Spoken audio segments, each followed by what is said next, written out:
بسم اللہ الرحمن الرحیم۔ السلام علیکم۔ مرتے وقت انسان سب بھول جاتا ہے، لیکن ایسی دو ہستیاں جسے انسان مرتے وقت ہرگز نہیں بھولتا۔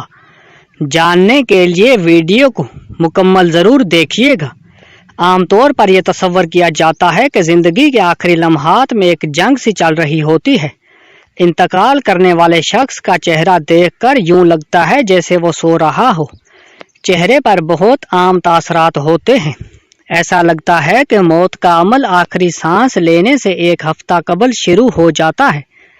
اس دوران صحت متاثر ہونے لگتی ہے، جسم کمزور پڑنے لگتا ہے، چلنے میں دشواری پیش آنے لگتی ہے اور غنودگی طاری رہتی ہے۔ آخری لمحات میں کھانا پینا مشکل ہونے لگتا ہے اور کسی شخص میں طاقت نہیں کہ خدا کے حکم کے بغیر مر جائے۔ اس نے موت کا وقت مقرر کر کے لکھ رکھا ہے، اور جو شخص دنیا میں اپنے اعمال کا بدلہ چاہے اس کو ہم یہی بدلہ دیں گے، اور جو آخرت میں طالب ثواب ہو اس کو وہاں اجر عطا کریں گے، اور ہم شکر گزاروں کو ان قریب بہت اچھا صلہ دیں گے۔ مرتے وقت انسان کے دل اور دماغ سے ہر چیز نکل جاتی ہے، سب کچھ بھول جاتا ہے۔ اپنا مال دولت، محل، عزیز و اقارب، رشتہ دار، سب کچھ بھول جاتا ہے۔ مگر مرتے وقت انسان دو لوگوں کو بہت زیادہ یاد کرتا ہے۔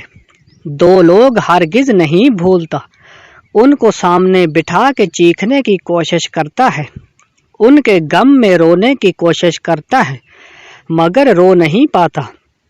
حضرت مولانا جلال الدین رومی رحمۃ اللہ علیہ فرماتے ہیں، میرے محلے میں ایک شخص زندگی اور موت کی جنگ لڑ رہا تھا، مرنے والا تھا، موت کے بالکل قریب تھا۔ لوگ میرے پاس آئے، بولے حضرت ہمارا ایک شخص مرنے والا ہے، آپ آئیں انہیں کلمہ پڑھنے کی تلقین کریں، قرآن پڑھنے کی تلقین کریں۔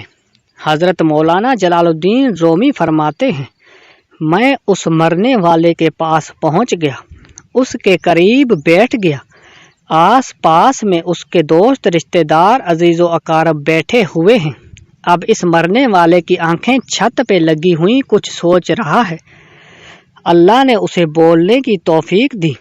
وہ رو کر کہنے لگا، میرے بچے کہاں ہیں؟ اس کو نہ کمایا ہوا مال یاد آیا، نہ دولت یاد آئی، نہ عزیز و اقارب، یہاں تک کہ اسے ماں باپ بھی یاد نہ آئے۔ بس وہ کہتا ہے میرے بچے کہاں ہیں؟ بچے دوڑ کر آئے، ساتھ میں بیٹھ گئے، پھر کہتا ہے میری بیوی کہاں ہے؟ بیوی دوڑ کر آئی اور ساتھ بیٹھ گئی۔ اب کہتا ہے تمہیں دیکھ کے میرا دل رو رہا ہے، سوچ رہا ہوں کہ میرے مر جانے کے بعد میرے بچوں کا کیا بنے گا۔ انسان جب مرتے وقت بچوں کو دیکھتا ہے، اللہ تعالیٰ جب اسے دیکھنے کی توفیق دیتا ہے، ہمت دیتا ہے، جب آخری بار بچوں کو دیکھتا ہے تو وہ یہ بھول جاتا ہے کہ میرے مرنے کے بعد میرا کیا بنے گا۔ یہ سوچتا ہے کہ میرے مرنے کے بعد میری اولاد کا کیا بنے گا، میرے مرنے کے بعد پتہ نہیں میرے ان بچوں کا میری طرح کوئی خیال رکھے گا یا نہیں۔ اس کی آنکھیں رو رہی ہیں۔ بیوی کو نصیحت کرنے لگا، میں تو دنیا چھوڑ کے جا رہا ہوں، مجھ پہ ایک احسان کیجیے گا کہ میرے ان بچوں کو قرآن مجید کی تعلیم لازمی دیجیے گا۔ ان کے منہ سے نکلا اللہ کا نام میری قبر کو روشن کر دے گا، مجھے جہنم کی آگ سے اللہ کے عذاب سے دور کر دے گا۔ ان کو دین کی تعلیم ضرور دینا۔ ایک واقعہ ملاحظہ فرمائیں۔ حضرت سیدنا موسیٰ علیہ السلام کا ایک قبرستان سے گزر ہوا۔ آپ علیہ السلام نے دیکھا قبرستان کی ایک قبر کے اندر مردے کو دردناک عذاب دیا جا رہا ہے، مردہ عذاب میں مبتلا ہے، اس کی قبر جہنم کے گڑھوں میں سے گڑھا بنی ہوئی ہے، مردہ عذاب میں مبتلا ہے، چیخو پکار کر رہا ہے۔ حضرت سیدنا موسیٰ علیہ السلام آگے چلے گئے۔ کام کرنے کے بعد واپسی جب اسی راستے سے گزر ہوا، آپ نے دیکھا وہی جہنم میں جلنے والا شخص جس کی قبر میں عذاب دیا جا رہا تھا، اب وہ شخص جنت میں ٹہل رہا ہے، اس کی قبر جنت کا باغ بنی ہوئی ہے، آپ علیہ السلام نے دونوں ہاتھ اٹھائے، عرض کی میرے مالک تھوڑی دیر پہلے میں یہاں سے گزرا تھا، یہی قبر جہنم کے گڑھوں میں سے گڑھا بنی ہوئی تھی، تھوڑی دیر کے بعد یہ جنت کے باغوں میں سے ایک باغ کیسے بن گئی؟ اللہ نے فرمایا موسیٰ یہ شخص جب مرا تھا، مرنے سے پہلے اپنی بیوی کو حاملہ چھوڑ کے مرا تھا، بیوی کا ایک بیٹا پیدا ہوا، بچہ آج چھوٹا کل بڑا، تھوڑا سا بڑا ہوا تو اس کی بیوی اپنے بچے کو مسجد میں بھیجا، معلم صاحب نے اس کے بچے کو بسم اللہ الرحمن الرحیم پڑھائی، جب اس کے بچے نے بسم اللہ پڑھی تو موسیٰ مجھے حیا آئی کہ اس کا بچہ میرا نام لے اور میں اپنے نام لینے والے بچے کے باپ کو جہنم میں ڈالوں، یہ میری رحمت گوارا نہیں کرتی، اس لیے ہمیں چاہیے کہ اپنے بچوں کو قرآن مجید کی تعلیم دیں۔ اگر تم چاہتے ہو کہ تمہاری قبریں روشن ہوں، عذاب تمہارے بالکل قریب نہ آئے، تو اپنے بچوں کو قرآن مجید کی تعلیم دینا۔ حضرت مولانا جلال الدین رومی فرماتے ہیں وہ شخص توبہ کرتا کرتا یہ کہتا کہ میرے بچوں کو قرآن کی تعلیم دینا، ایک دم اس کی زبان لڑکھڑانے لگی، اس کا بدن کانپنے لگا، موت کا فرشتہ آ گیا روح نکالنے کے لیے۔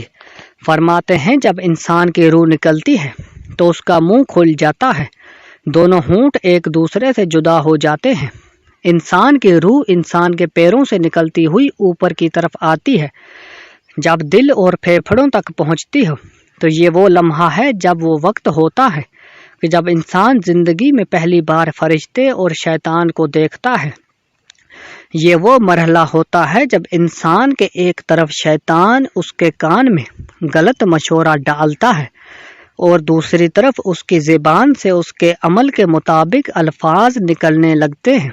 اگر انسان نیک ہوتا ہے، نمازی ہوتا ہے، عبادت گزار ہوتا ہے تو پھر اس کا دماغ اس کی زبان کو کلمہ پڑھنے کی تلقین کرتا ہے، درود پڑھنے کی تلقین کرتا ہے، اور اگر انسان نیک نہیں ہوتا پھر اس کا جو دماغ ہوتا ہے وہ عجیب سی ہیبت کا شکار ہو جاتا ہے اور انسان شیطان کے مشورے کو قبول کر بیٹھتا ہے۔ جب انسان شیطان کے مشورے کو قبول کر بیٹھتا ہے پھر کوشش کرتا ہے کلمہ پڑھنے کی لیکن نہیں پڑھ پاتا۔ ناظرین آج ہماری آنکھیں کھلی ہیں، آج ہماری سانسیں چل رہی ہیں، اس سے پہلے کہ یہ وقت گزر جائے یہ زندگی کے لمحے میرے اور آپ کے لیے غنیمت ہیں، آخرت کے لیے کچھ اکٹھا کر لو، مرنے سے پہلے قبر کی روشنی بنا لو، معلوم نہیں پھر فرصت ملے یا نہ ملے، معلوم نہیں پھر یہ زندگی کے لمحے ملے نہ ملے۔ اللہ پاک ہم سب کو عمل کی توفیق عطا فرمائے اور ہمارا خاتمہ ایمان پر ہو۔ ناظرین کمنٹ باکس میں ایک بار اللہ کے 99 ناموں میں سے ایک نام ضرور ٹائپ کریں۔